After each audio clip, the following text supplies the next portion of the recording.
We are thrilled to announce the exciting partnership between Sunset Speedway and Stickers and Scuffs. As our local hometown track, Sunset Speedway holds a special place in our hearts, offering thrilling weekly racing events that cater to a wide range of enthusiasts. From bone stocks to mini stocks, modifieds to hot rods, prolates to the junior late models, our track is home to a diverse and talented group of racers who continue to captivate us at every turn. Located in Innisfil, Ontario, Sunset Speedway boasts an incredible atmosphere that truly embodies the spirit of racing. Looking ahead, 2024 promises to be a remarkable year with a major lineup of events that will surely leave spectators on the edge of their seat. Don't miss out on the Hanley Classic, the Power Wheel Drags, Oscar Hot Rods versus Sunset Hot Rods, Velocity, the Tamio Memorial, the Bill Zarda Memorial, and countless other thrilling races. For their complete schedule and ticket information,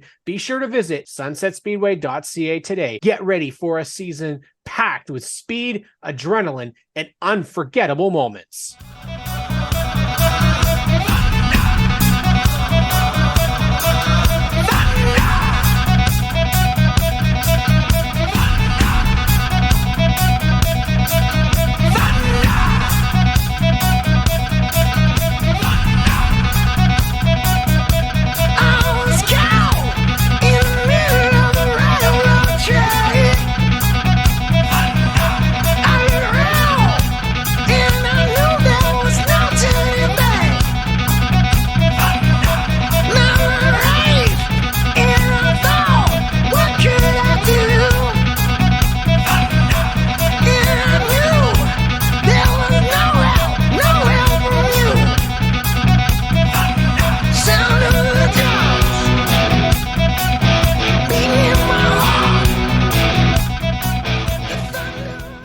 Hello, everybody. Welcome back to the Stickers and Scuffs podcast. We start a new month here on the show, and it's the one that we carry. Oh, man, what side are we looking on? On the sides of our uniform, Sunset Speedway.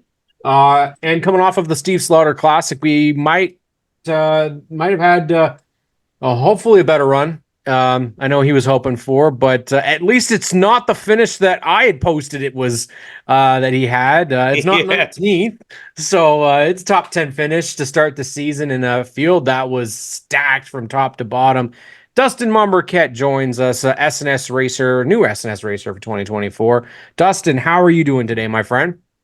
I'm good, thank you. How are you? Doing great. How was race number one, man? It looked like a lot of fun out there, but pretty clean race, actually. Yeah, no.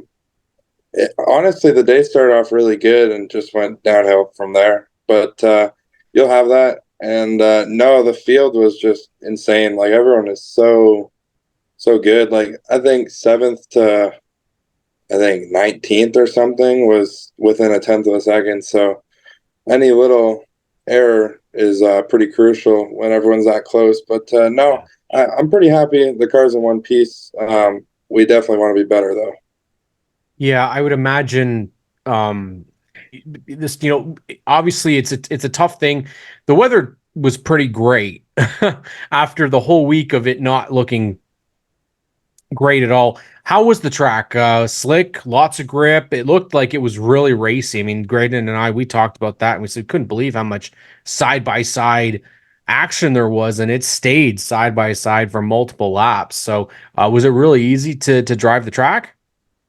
I mean, when I tested earlier in the week, yeah, it had more grip, but I felt like with the more cars and the more rubber that got laid down, it really heated up and laid down rubber and got pretty slick. So, yeah, it had a decent amount of grip, not as much as we've seen in years past, but honestly, that's to be expected. Sunset's a really abrasive racetrack, and it doesn't have grip on a good day, really.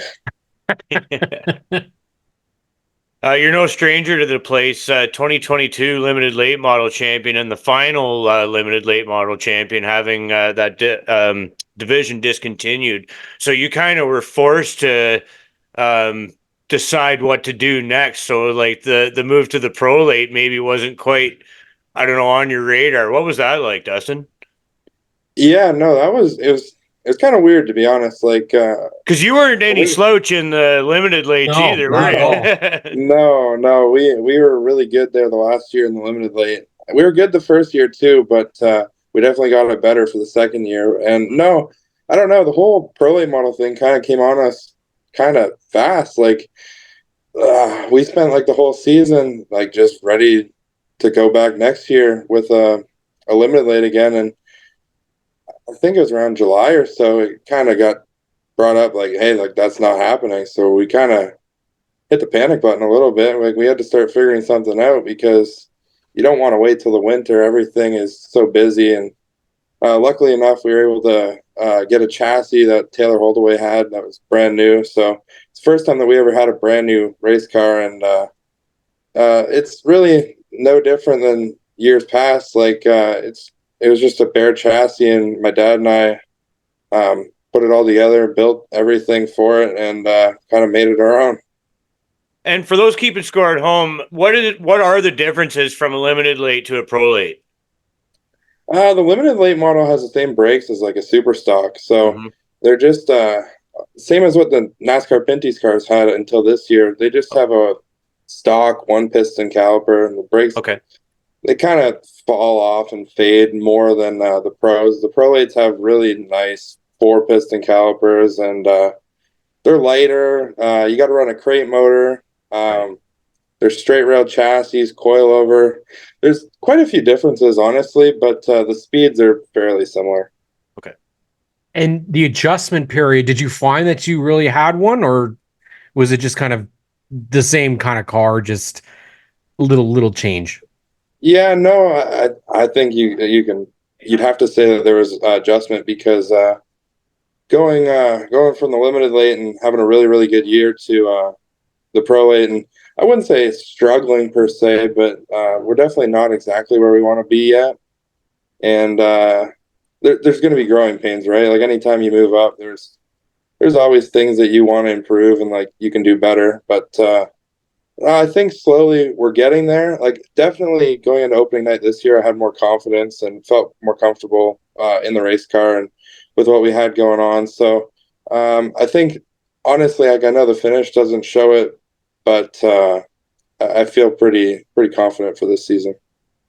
Yeah, I would imagine it's a bit of a mess of the mind, really, to start the season, because you're racing with guys that you're not going to be racing week in and week out with. Like there was, I want to say at least half the field that was there isn't going to be racing weekly with you. So, were you able to size up your competition that you're going to see on a weekly basis and figure out where you're at in terms of the rest of the field? Yeah, I think so. Like there's guys like the Shaws and Jordan House, Gord Shepard, Dwayne Baker, like all those guys. Like odds are pretty good that you're gonna have to race with them and beat them if you plan on winning a race. So yeah, like it's kind of cool though, like to get to race against someone who I've looked up to for a while, like Danny Benedict. We've been friends for a really long time, and to get to run side by side with him and just to be out there with him and guys like you see racing the ASA like Kyle Steckley and everything, it's pretty cool. Definitely take advantage of those situations when you get in them and learn everything you can because you can always be better. That was like it's a great perfect learning environment, having that wealth of talent and experience from one end of the field to the other. And I mean, it honestly really showed from the fans perspective. I mean, you guys running, as you said, side by side and relatively clean and green from flag to flag. I mean, it was good race pace and there was no shortage of action anywhere. So I think that's a pretty good tip of the cap to all you guys out there on the track. Yeah, for sure. Like I said, everyone's so close, and like there Yeah. really wasn't anyone that you knew was like, oh, that like they're gonna be lapped 6, 7 times. Like there was no one like that, and I think that's just a testament to, that goes to show just how good everyone in late models really is, and it's not easy. Like I don't care what anyone really says. Like it's definitely not an easy task to run weekly, really anywhere. Mhm. Let alone with a field like we had. So It's definitely it kind of felt like a prelude of sorts to the Hanley race, like what it's going to be like. So Yeah. it's kind of good to get my feet wet again and just kind of, yeah, I guess size up what everyone really had. That's a great point in terms of getting kind of a feel for that next sort of exhibition and giant field of a race, and having everyone around you for that 100 laps. I mean, talk about a pressure cooker of a learning environment. Yeah, like that's the hard part, especially with it being 100 laps right off the bat. Like you kind of you got to have it figured out. Like Yeah. you can't just kind of go in there and just gas. Like you got to have it pretty good. You got to be pretty close. Like I think Jordan was able to lap up to like ninth or something, which is crazy. He was flying. They had it figured out. He was really good. So, like I said earlier at Motorama, he's definitely going to be one that we're chasing all year. Yeah. It's nice to see though, because with all that APC talent that was there, it was a local weekly racer that went out there. Not saying that Jordan House isn't APC capable. He's won in the APC series No, at but he's Sunset representing previously. the home team. But he was representing the home team exactly, and Nate took it to the big boys. You know, it wasn't Jake Sheridan, it wasn't Josh Stoddy, it wasn't Shea Gemmel that was pulling into victory lane. It was Jordan House that did it, and it was Josh Stoddy out there on a pretty decent start to the race. He was on flying, but Jordan was able to get by him. You guys typically don't run the 100 lappers out at Sunset Speedway on a weekly basis, so this is kind of a rarity for you. Do you prefer the longer races, or are you good with the short term? If it's a double feature or a 30 or a 35 or a 50 lap feature? Yeah, no, I honestly like. I think that was the second time I've made it 100 laps ever. So like I'm still really new to like the long races, but I definitely prefer them. The 35 lappers, you gotta go so hard. It's like a heat race really with late models. So the only good part about that is you can work on it for the next race, but the long run you can really see who has their stuff figured out, and just it really puts it more in the driver's hands. Like you gotta take care of your stuff. If you just sit there and mash the throttle or burn the brakes off it, you're not going to be any good. Yeah, I would imagine it's yeah, you got to attack it totally differently, like when you go like your hair's on fire for just like a sprint type race versus trying to know where that edge of like saving your stuff is versus burning it up and then getting taken out or taking yourself out before it's time to really be there at the end, right? Like that's got to be for me. I mean, I can only imagine what that's like, but I mean, tire management and all that stuff, it's truly a discipline. Yeah, I couldn't agree more. It's a whole different mentality that you need to bring getting into those races. Like you can't just go out there and just be sideways on lap two. You're not going to be any good. Like you got to really focus and stay disciplined, like you said, to just keeping it nice and straight. But at the same time, you don't want to go so easy to the point where you fall back. Like there's such a fine line, and everyone's so close. Like I said, so Yeah.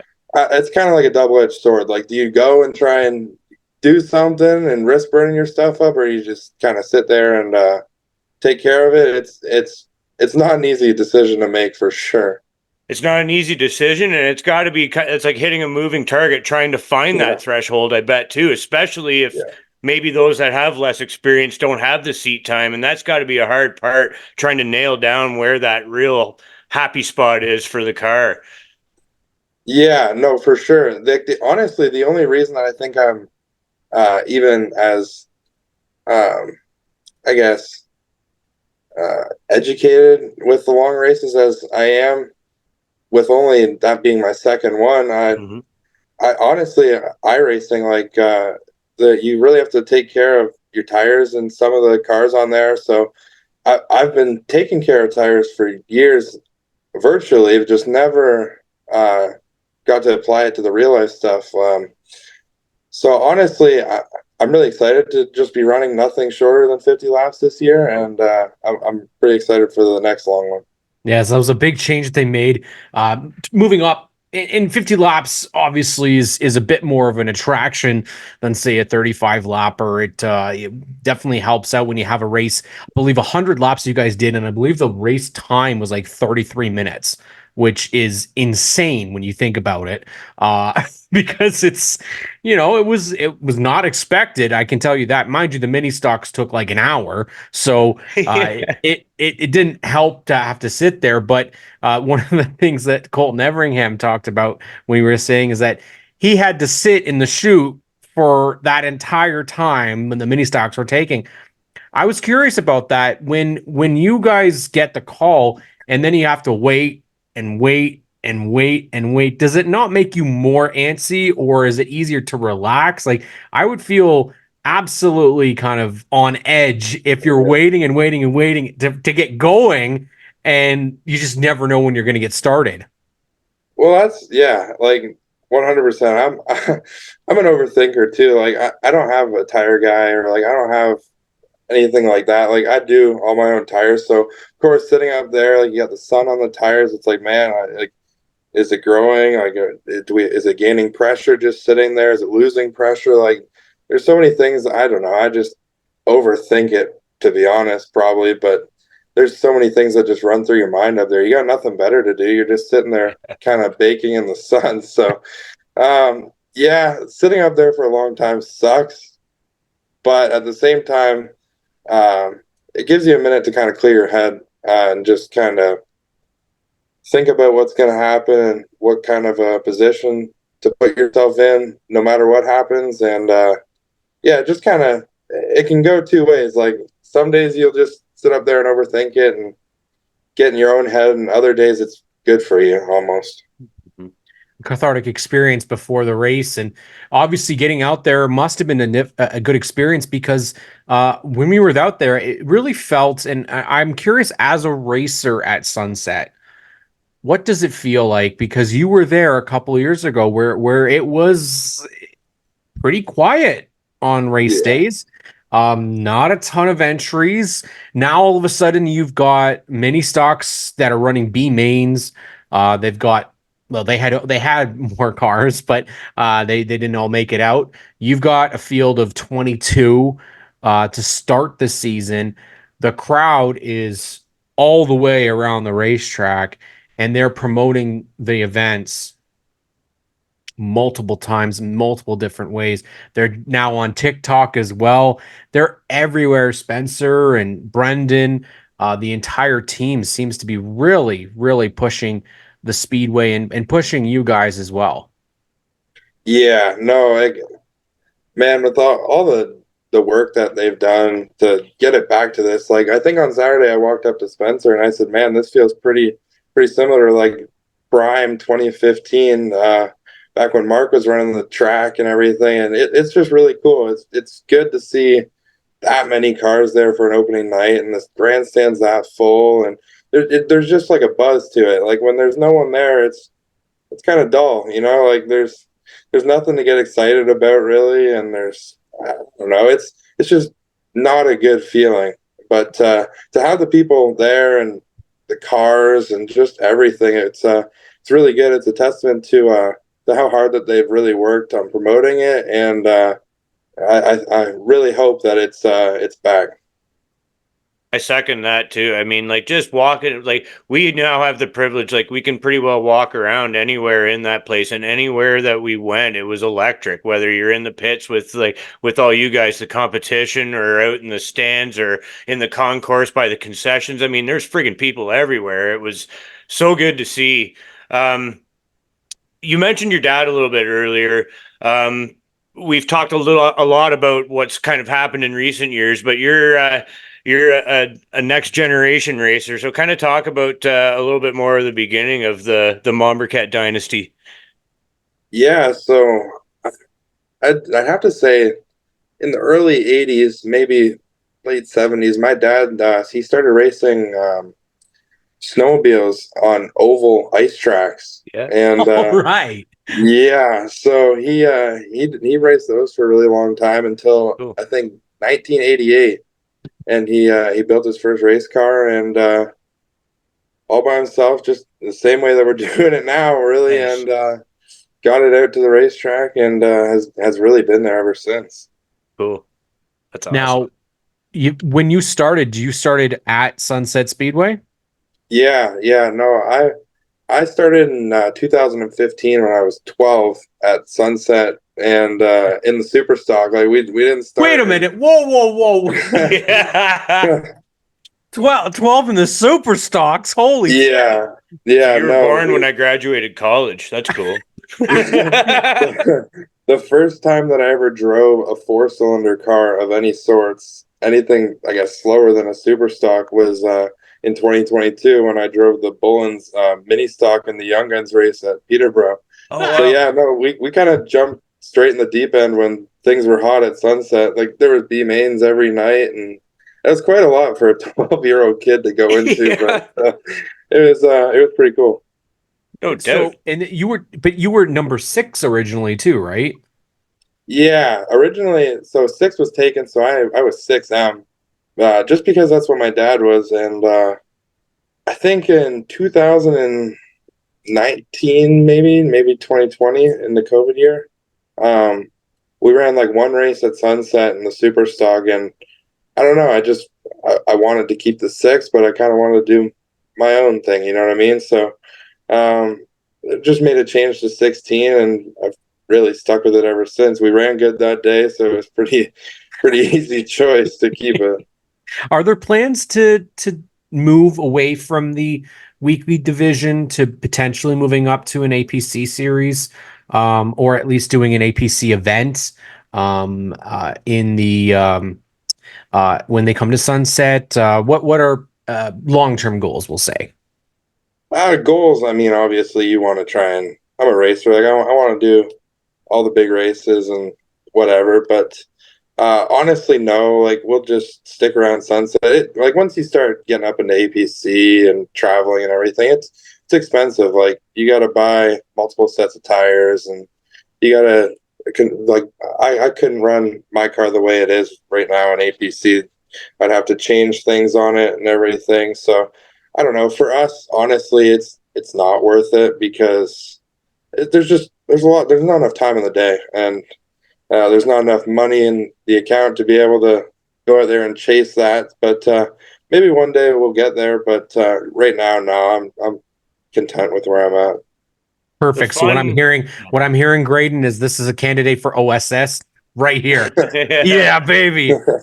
But it's true though. I mean, like when it's true to life, I mean, you live within your means and you stay happier and less stressed out and everything. And if you maybe aspire to too much too fast or live outside your means, just that fun and stress gets too close or the scale starts to tip the other way, and it can really suck the fun out of racing in a hurry. And that's not something that anybody wants, right? No, and like honestly, just racing at Sunset alone and seeing people go chase the tour or whatever, like I've seen people who like, yep, we're gonna go run the tour, and in a couple of years, like they've spent more than they ever should have, and they aren't racing anymore or whatever. So I don't know. I'd never want to put myself or my family or anyone in that position just to go racing. I'm more than happy with just sticking at Sunset and just doing whatever we can. It shows there's a toxic level to everything. I mean, you can really, if you get a bad music teacher, for instance, it can destroy your love of playing an instrument, and it's kind of the same application here, really. Yeah, for 100%. It's one of those things. Like obviously, you want to run all the big races and be on TV and everything, but at the end of the day, you just got to be realistic. You can't live above your means, and you just got to do what you can do, and that's what we do, and we have a good time doing it. Exactly. And it's a pretty badass hobby that not everybody gets to do. And I say hobby or way of life, however people see it. It's a pretty badass thing to do. Yeah, 100%. I'm really lucky to be in the position I am, and really grateful for everyone who's helped me get to this point and continues to help me. It's none of it would be possible without all the support we get, for sure. Like there's no way we could do it without every name on the side of the car and everybody comes to help us. it's a real group effort, that's for sure. I'm gonna throw this out there that I would expect that over these last couple of years, your golf game has probably improved massively. Yeah. No, eh? No, no. Honestly, what happens is I just end up going and like I think I'm doing all right, and then I just get absolutely demolished, and I give up by like the fifth hole, and I don't know. It's honestly just a train wreck. It's one of those things like sometimes you should just quit while you're still ahead, and that's pretty much where I'm at. Yeah, I tried. Totally. Eh? Oh, I love it. Oh, that was a great answer. Yeah, absolutely. But you know what? You've got some amazing supporters, amazing people in your life that help you out, and we always want to give you the opportunity, and hopefully you can remember them all because you've got a good collection on there. So, this is your time to shout out those partners, shout out the people that help you get to the racetrack each and every week. Yeah, no, none of this would be even remotely possible without everyone. IHL, they've been really big with me the last probably 3 or 4 years. Paul's Auto Body, he's been with us forever. Paul's been a really big supporter of mine, and he's helped us out so much.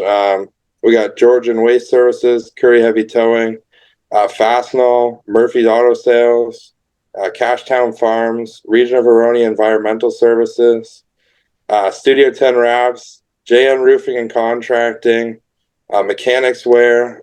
We got Stickers and Scuffs. All my crew guys, my dad, my mom, Auntie, Kevin, Phil, Uncle Lee, like just everyone who helps us. It really just we definitely couldn't do it without them. Takes a village, right? Yeah, 100%. Takes a village, and there's somebody that we definitely want to continue our support with. It's Dustyn Mombourquette. We got to meet a couple years ago at Motorama, and you know what they say, first impressions are everything. And for us, it's very important that we have racers that we feel represent racing in a very positive way, and you would be one of them. Not just the fact that you're close with the Dillies, because that helps too, because as a Mark Dilly lifelong fan, that always does help. But we're becoming and knowing that there's such great racers at Sunset Speedway. Who is somebody, Dustyn, that we should be watching for in any division out at Sunset Speedway? Because there's a lot of great talent.